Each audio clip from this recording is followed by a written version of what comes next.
আসসালামু আলাইকুম বন্ধুরা, আশা করি আপনারা সকলেই ভালো আছেন আর আপনারা দেখছেন এমডি ভয়েস টিভি।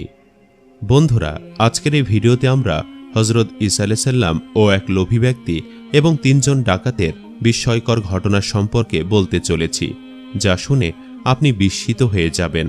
তাই ভিডিওটি একবারে শেষ পর্যন্ত দেখবেন। ঘটনাটি নবী হযরত ঈসা আলাইহিস সালামের জীবন থেকে নেওয়া। একদা হযরত ঈসা আলাইহিস সালাম তার এক সাথীকে নিয়ে যাত্রা করছিলেন। যাত্রার কিছুক্ষণ পার হওয়ার পর তাদের অনেক ক্ষুধা লাগলো, তাই তিনি তার সাথীকে জিজ্ঞেস করলেন, তোমার কাছে কত টাকা আছে? জবাবে তখন সেই লোকটি বলল, আমার কাছে 2 দিরহাম আছে।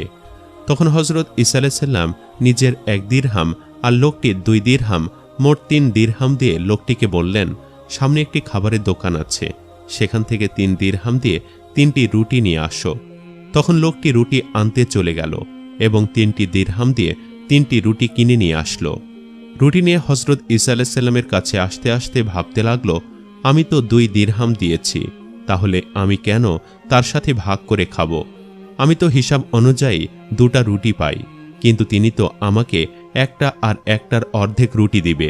আর এইসব ভেবে লোকটি সেই 3টি রুটি থেকে একটি রুটি খেয়ে নিল আর বাকি 2টি রুটি রেখে দিল। লোকটি নবীর কাছে এসে বলল, 3 দিরহাম দিয়ে 2টি রুটি পাওয়া গেছে, কিন্তু মহান আল্লাহ তাআলা আমাদের নবীদের মিথ্যা কথা বোঝার ক্ষমতা দিয়েছেন। তখন হযরত ঈসা আলাইহিস সালাম লোকটিকে জিজ্ঞেস করলেন, 3 দিরহাম দিয়ে কয়টি রুটি পেয়েছ?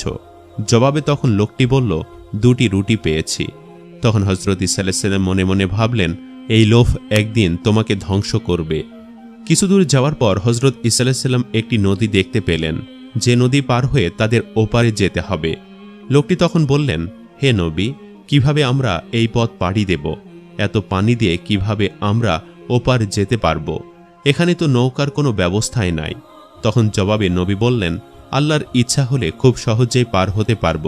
তুমি আমার জামাটা শুধু ধরে রাখো এবং আমার পেছনে পিছনে আসতে থাকো। আল্লাহ তাআলা আমাদের নবী রাসূলদের অনেক শক্তি দিয়েছিলেন, যা সাধারণ মানুষ থেকে নবীদের আলাদা করে তোলে।